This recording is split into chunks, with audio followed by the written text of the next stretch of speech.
मेरठ आवास विकास की योजनाओं में अपने घर का सपना देखने वालों को घर मिले या नहीं, कर्मचारियों और अधिकारियों के नजदीकियों को घर जरूर मिल जाते हैं।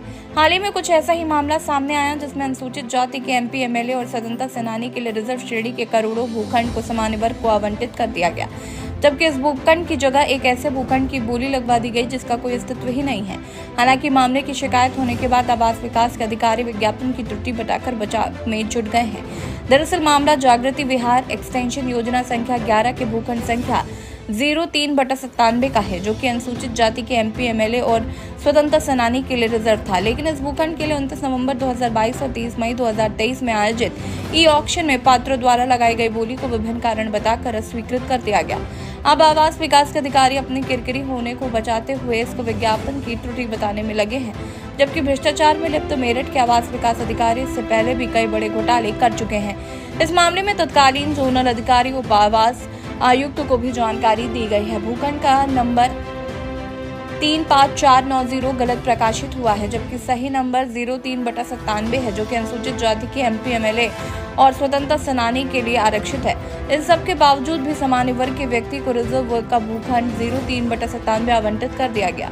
इतना ही नहीं, 17 अक्टूबर 2023 को आवास विकास परिषद मुख्यालय लखनऊ से ई नीलामी की प्रकाशित सूची में मेरठ की संपत्तियों में अनुसूचित जाति के एमपी, एमएलए और स्वतंत्रता सेनानी के लिए रिजर्व भूखंड संख्या 3/97 का कोई विवरण ही नहीं है। सूत्रों की माने तो इस भूखंड में लगाई गई बोली में भी बड़ा खेल कर दिया गया है। इस बात को समझने के लिए आपको ये समझना पड़ेगा कि जो बोली सामान्य व्यक्ति के द्वारा लगाई गई है वो 30,000 रुपए प्रति वर्ग मीटर के हिसाब से थी। यह बोली जागृति विहार में पिछली 5 ई नीलामी द्वारा छोड़ी गई संपत्तियों में सबसे कम है।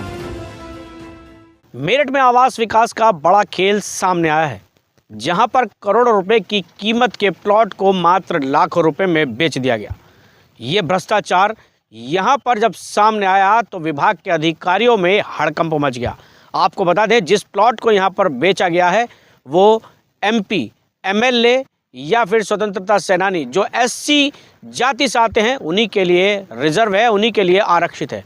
लेकिन इस प्लॉट को आवास विकास ने खेल करते हुए यहाँ पर सामान्य वर्ग के एक व्यक्ति को बेच दिया है, जिसके बाद अब विभाग अपनी किरकिरी से बचने के लिए इसमें विज्ञापन की त्रुटि बता रहा है। इसमें निचले स्तर के अधिकारियों से लेकर उच्च स्तर के अधिकारियों की मिली भगत भी सामने आई है। मैं आपको दिखाऊंगा, ये मेरठ के वही जागृति विहार एक्सटेंशन में स्थित ये प्लॉट है जो एससी, एमपी, एमएलए या स्वतंत्रता सेनानी को ही अलॉट हो सकता था, लेकिन अपने मुनाफे और अपने घूसखोरी के चलते इस प्लॉट को सामान्य वर्ग को आराम से अधिकारियों ने बेच दिया है।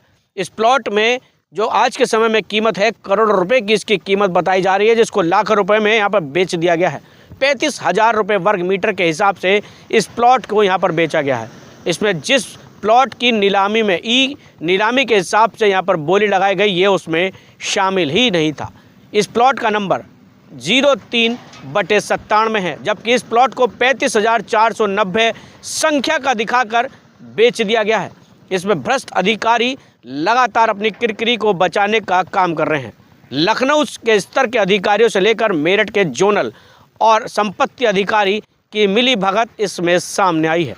आखिर इन अधिकारियों पर बड़ी कार्रवाई अब क्यों नहीं हो रही? क्योंकि जब मामला खुल चुका है उसके बावजूद भी कहीं ना कहीं उच्च स्तर के अधिकारी इनको बचाते नजर आ रहे हैं, जिससे साफ जाहिर होता है कि उन्हें भी इस प्लॉट का बेचा गया मुनाफे का पैसा पहुंचा है।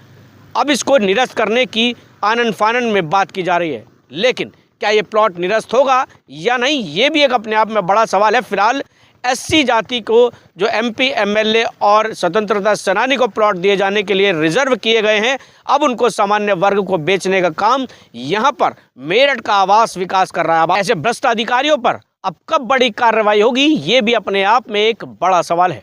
वीडियो जर्नलिस्ट साजिद सिकंदर के साथ मनीष पाराशर, समाचार न्यूज़ इंडिया, मेरठ।